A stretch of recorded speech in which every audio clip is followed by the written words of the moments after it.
Bismillahirrahmanirrahim. Assalamualaikum warahmatullahi wabarakatuh. Waalaikumsalam warahmatullahi wabarakatuh. Kesempatan kali ini kita isi dari narasumber orang nomor 1 di SMK, Bapak Haji Darsono Sumarjo MPD selaku Kepala SMK. Selamat datang Pak di Meta Voice. Selamat datang. Assalamualaikum. Assalamualaikum warahmatullahi wabarakatuh. Bapak, kita ngobrol santai tentang sekolah, gitu ya Pak ya. Jadi yang pertama mungkin yang perlu dibahas adalah ini kan sekolah sudah cukup lama ya Pak ya, dari 2014 dengan persiapan 2013 selama setahun untuk menyelesaikan satu dan hal lainnya. Kira-kira sejauh ini sudah sesuai dengan apa yang Bapak niatkan dulu atau yayasan niatkan dulu atau tidak ya Pak? Pertama mungkin ya dijelaskan sama Bapak pendirian sekolah ini sebenarnya niatnya buat apa? Gitu.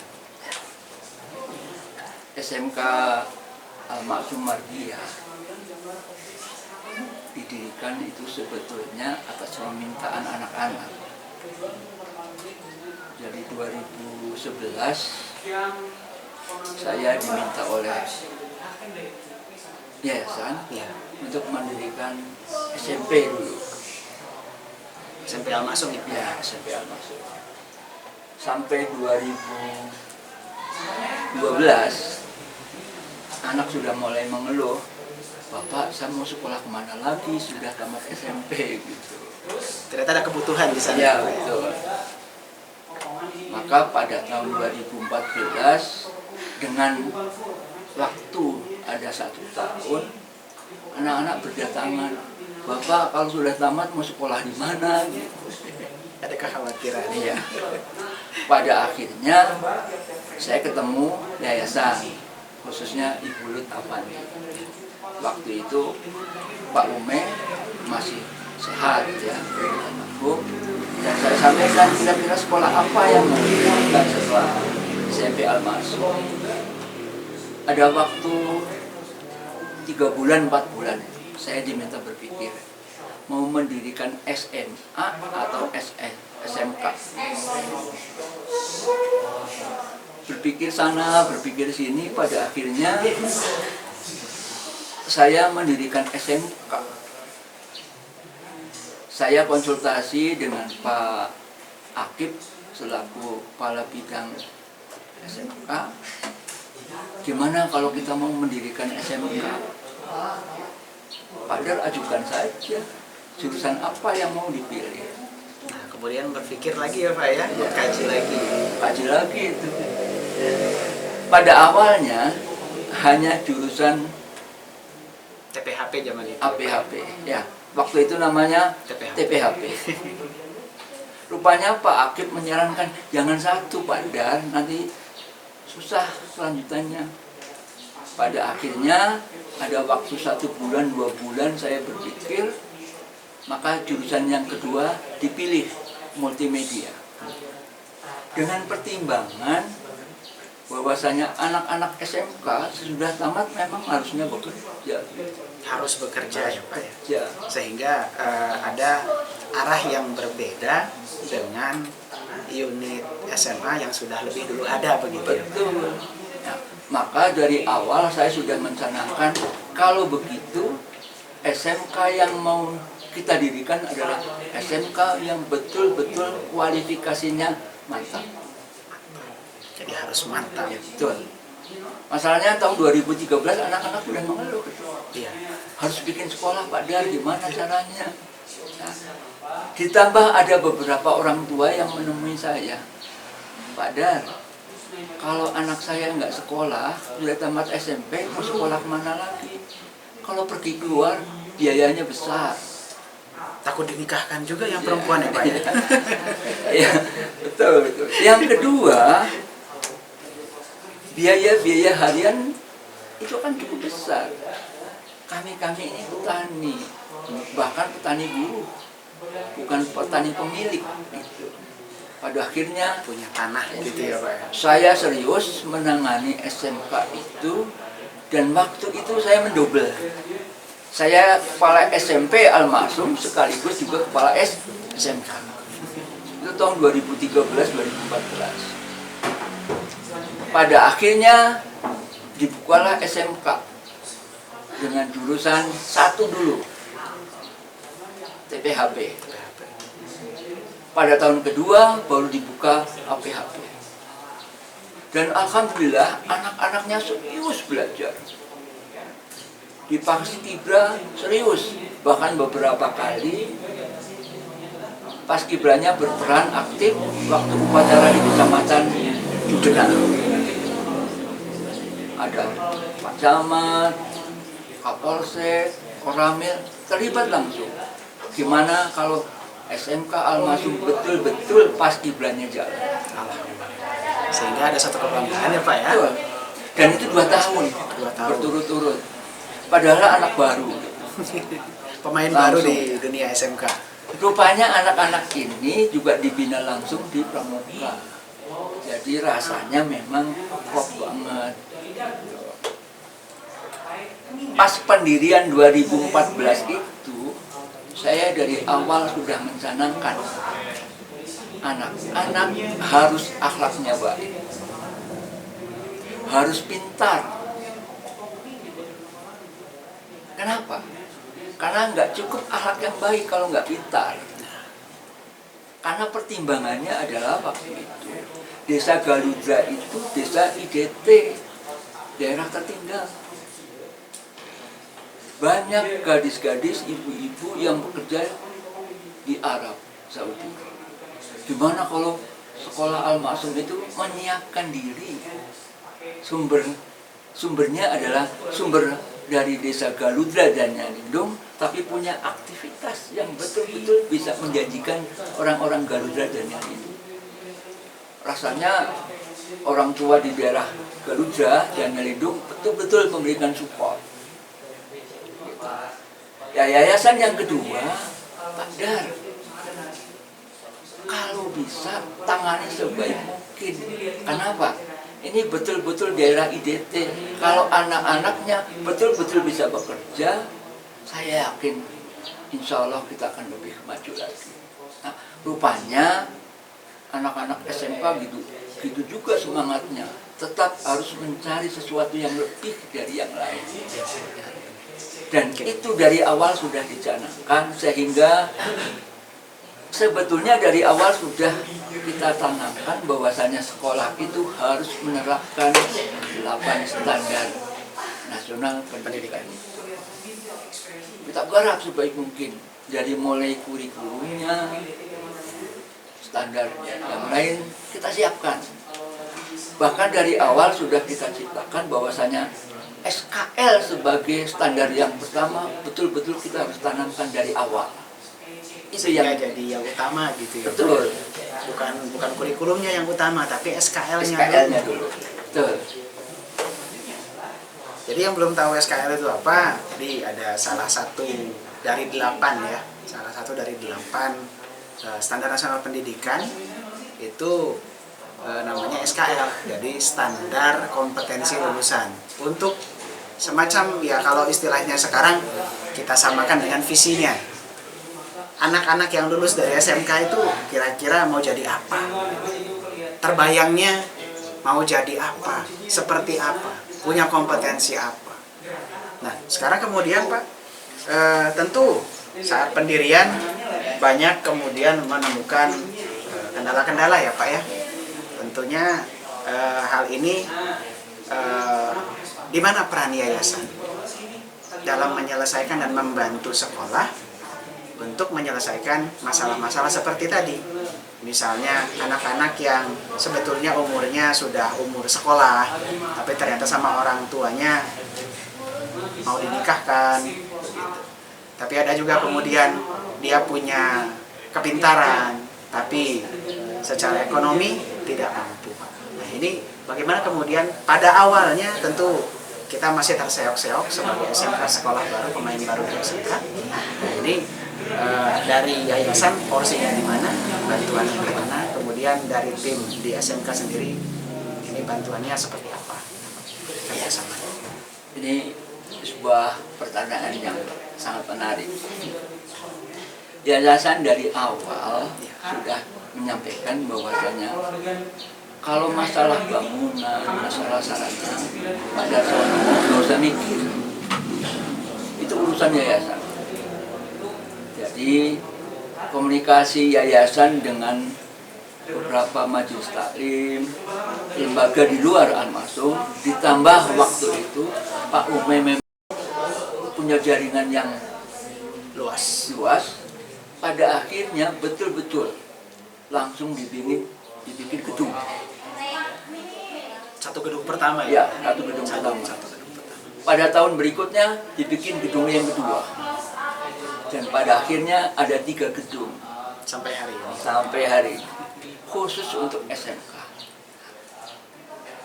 Dan sekolah tidak pernah mengeluarkan uang sepeser pun tentang bangunan-bangunan ini. Betul-betul ditangani oleh yayasan. Dan dari awal kita sudah mencanangkan sekolah tidak akan menarik SPP di depan orang banyak. Tidak akan nagih. Tidak akan nagih. Terus kalau tidak bayar dipulangin, enggak. Itulah yang yayasan minta. Yang penting anak-anak sekolah. Yang penting anak-anak sekolah ya. Yang penting anak-anak sekolah. Berarti berkomitmen betul tentang pendidikan sehingga pendirian SMK diniatkan untuk membantu ya Pak ya. Betul. Membantu masyarakat sekitar untuk mencapai angka partisipasi kasar dengan angka partisipasi halusnya gitu ya. Ya. Ada satu hal lagi yang tidak boleh. Ya. Pendirian SMK itu sebetulnya dari awal memang bagaimana menjadikan pemuda-pemuda Garuda dan Nyalindung tidak minder karena tidak sekolah. Nah, karena waktu itu dan sampai sekarang masih identik kan, masih daerah tertinggal. Sehingga wajar saja komitmen yayasan untuk memajukan itu besar. Pada akhirnya dari awal yayasan sudah menyampaikan ke saya, Pak Darsono garap sebaik mungkin. Ini anak-anak Al-Masum yang berasal dari 2 desa, Ya. Galudra dan Nyalindung. Itu yang barangkali bisa saya tambahkan. Iya Pak, terima kasih Pak. Tapi kemudian kan kita kan menemukan juga ada anak-anak yang memang ketika masuk ke dalam juga masih menemukan dinamika ya Pak ya. Ya. Seperti misalnya ada beberapa yang keluar karena memang mengundurkan diri ya Pak ya. Misalnya karena lebih umum karena keadaan ekonominya berkurang, karena ingin bekerja dan membantu orang tua. Nah, waktu awal-awal program apa sih Pak yang memang diterapkan oleh Bapak dan tim di SMK sehingga kemudian bisa tetap mempertahankan anak-anak yang ingin mengundurkan diri dan terkendala masalah biaya?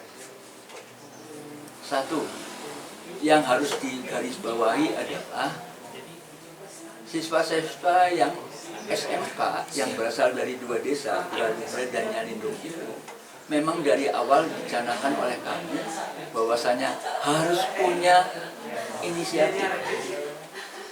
Maka divisinya dari awal tadi baru saya sebutkan 2 ya, yaitu cerdas dan berakhlak. Dan saya pilihan yang pertama adalah akhlaknya. Jadi akhlak yang didahulukan. Betul. Jadi etika masuk ruangan, etika ketika sedang bekerja nantinya itu ditanamkan dari awal.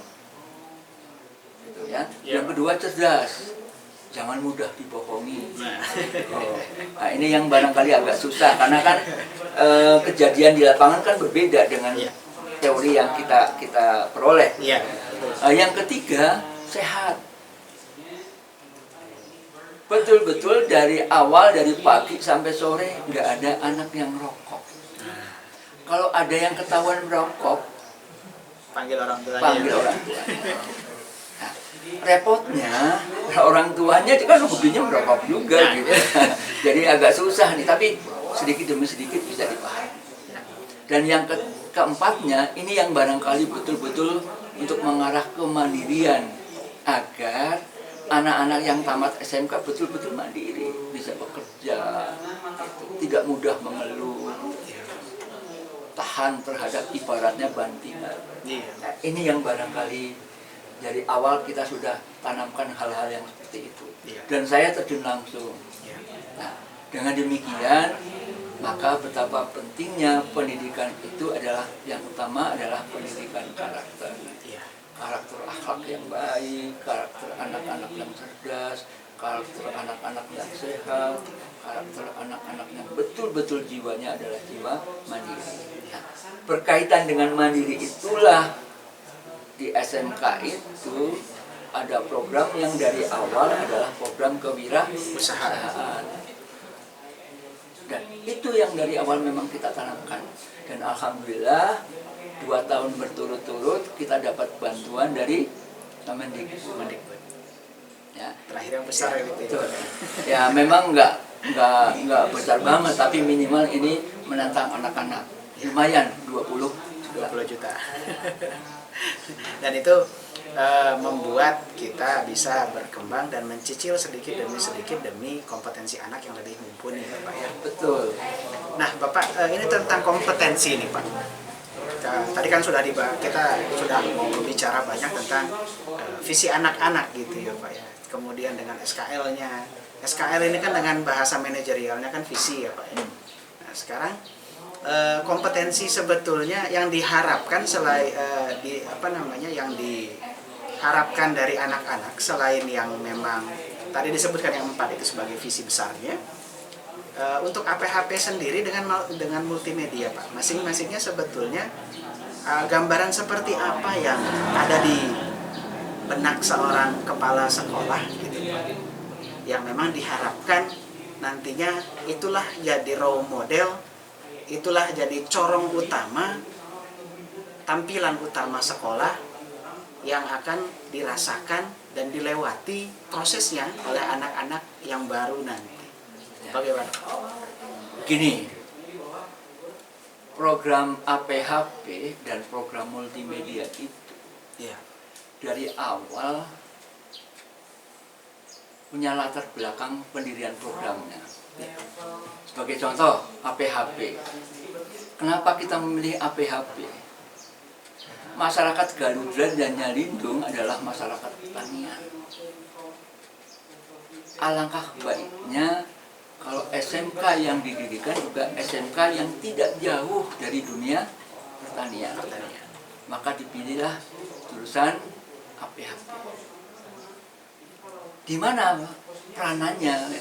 Peranannya adalah bagaimana di pasca panen itu mungkin banyak produk-produk yang kita bisa kembangkan.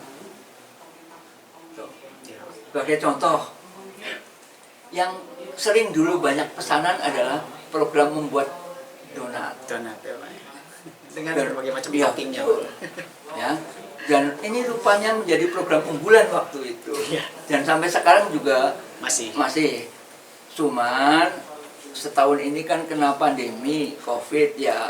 Kita tahu sama tahu lah. Kita maklum kondisinya memang belum memungkinkan untuk itu. Untuk produksi lagi. Betul. Yang kedua, untuk jurusan multimedia.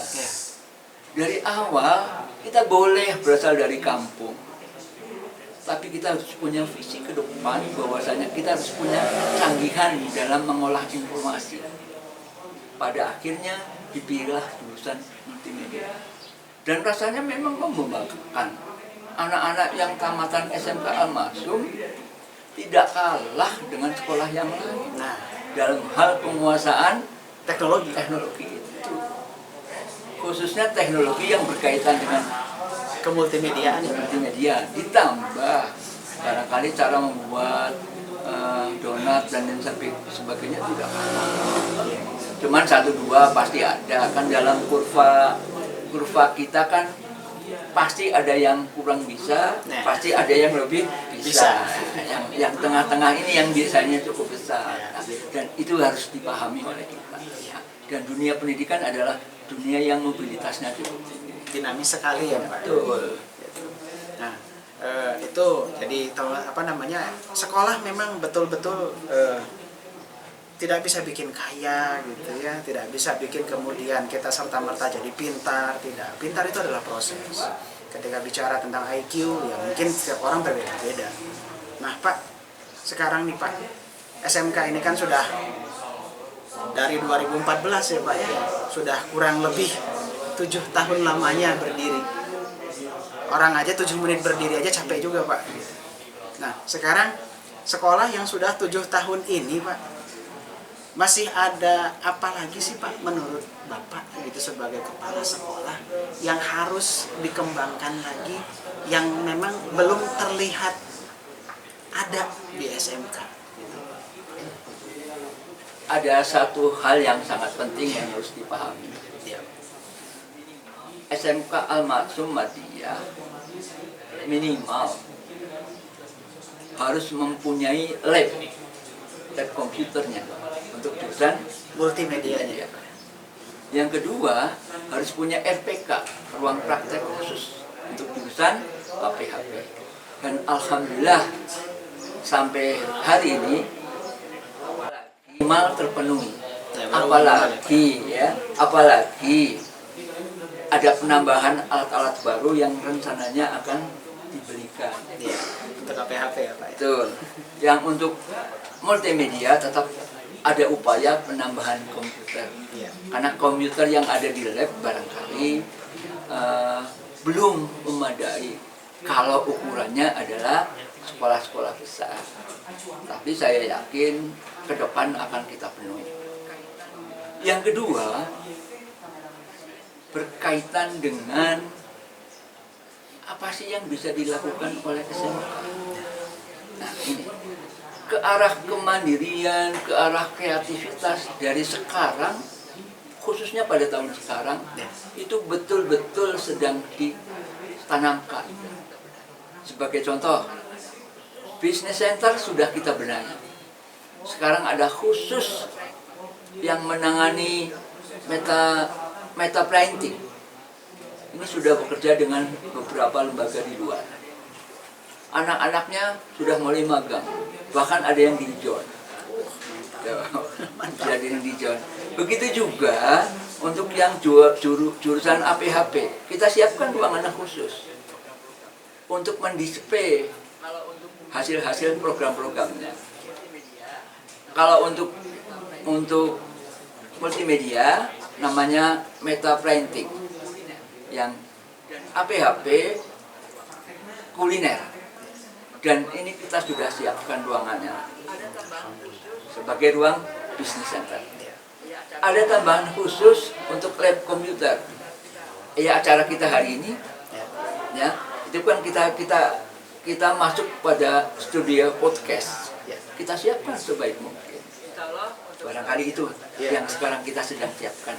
Insya Allah untuk tahun yang akan datang, yang sekarang sedang disiapkan adalah bagaimana betul-betul menampakkan kebaikan-kebaikan yang mau kita lakukan terhadap anak. Tadi sudah saya ceritakan, ruang bisnis kita siapkan, podcast kita siapkan, dan sekarang sudah siap mengudara dan bisa mengudara. Yang kedua sebetulnya ada usulan bagaimana kalau sumber pelajar kita adalah sumber pelajar yang dari daerah luar Garuda dan Nyalindo. Nah, itu sehingga skopnya, ruang lingkupnya jauh lebih luas ya Pak. Dan itu rencananya pada tahun yang akan datang. Iya. Sebenarnya problematikanya kita belum ada dari yayasan apakah diperbolehkan atau tidak. Kita sedang menunggu. Kalau sudah diperbolehkan berarti saya akan minta pada Pokja PPDB dari sekarang menyiapkan betul. Iya. Ini sebagai bentuk pengembangan sekolah.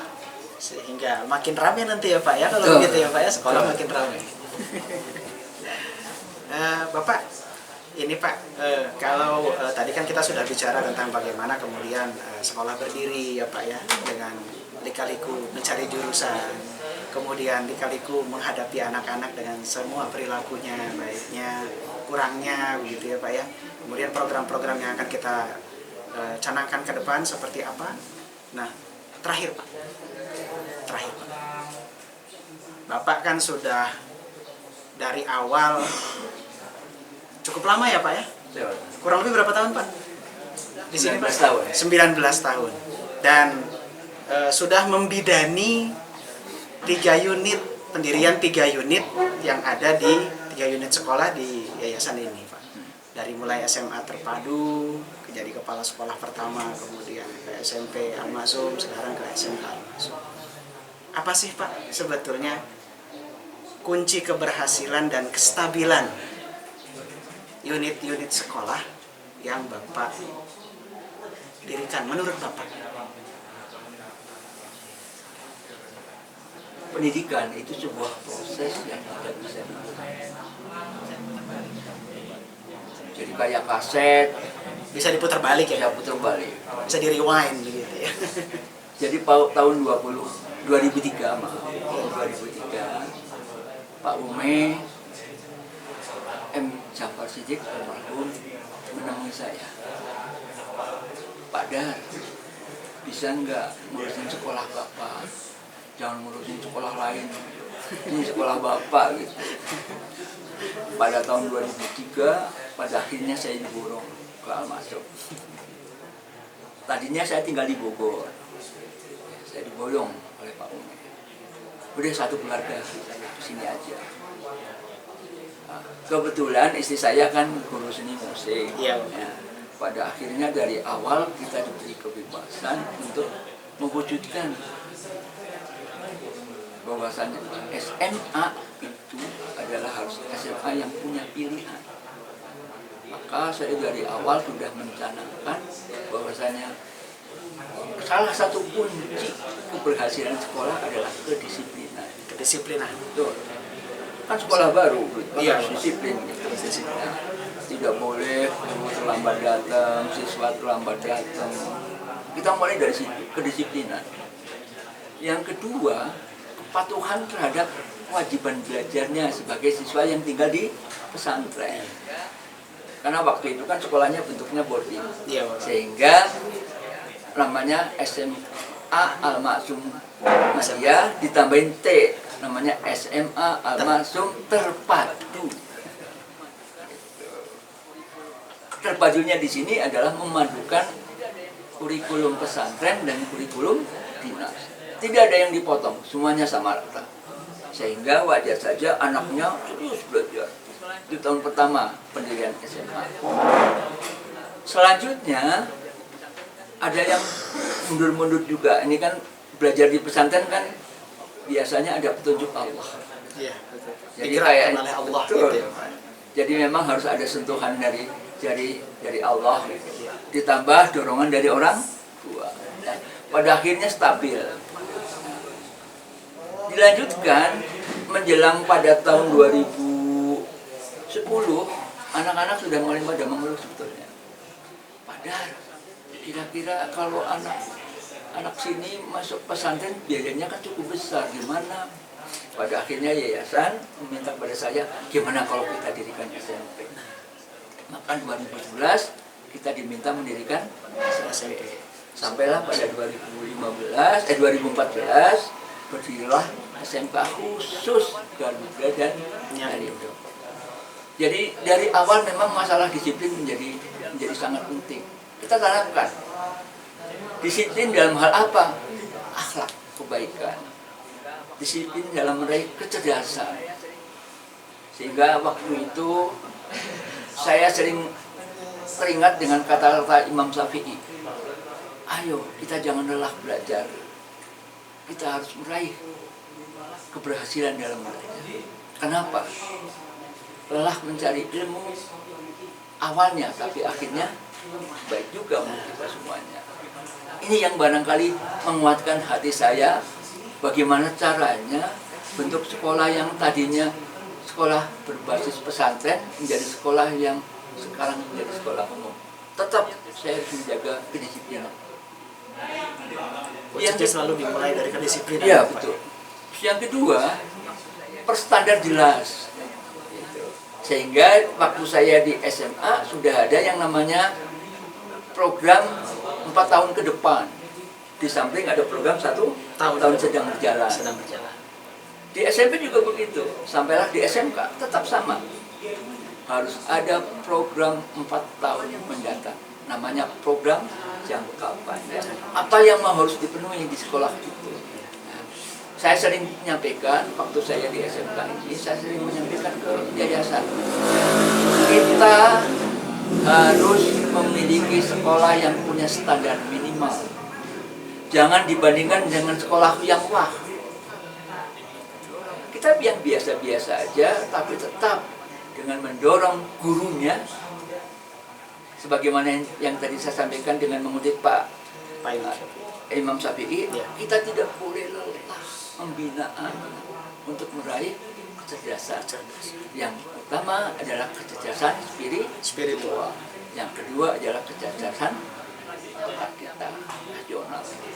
Nah, selanjutnya pasti akan terpilih. Sebagai contoh ini, anak kalau sudah tahu bahwasanya merokok itu tidak sehat, pasti akan tidak merokok. Kenapa? Itu analisis logis. Yang kedua, kalau memang kita tidak merokok nggak apa-apa, spiritual kita kenapa mesti kita merokok? Jadi muncul pertanyaan ya Pak. Betul, spiritualitas dan yang keduanya itu pasti akan mengambil keputusan bahwasanya sehat itu penting, merokok itu tidak penting. Nah, gimana agar bisa ini tercapai? Maka ada faktor yang keempat, kemandirian. Nah, inilah yang dari awal kita sudah ceritakan, bagaimana agar SMK harus betul-betul peserta didik yang berakhlak mulia, cerdas, sehat, dan mandiri. Itu yang saya ingin sampaikan. Baik Pak, terima kasih Bapak. Jadi ini bincang-bincang kita hari ini sebetulnya sangat menarik untuk dilanjutkan, tapi kita terbatas oleh waktu Bapak.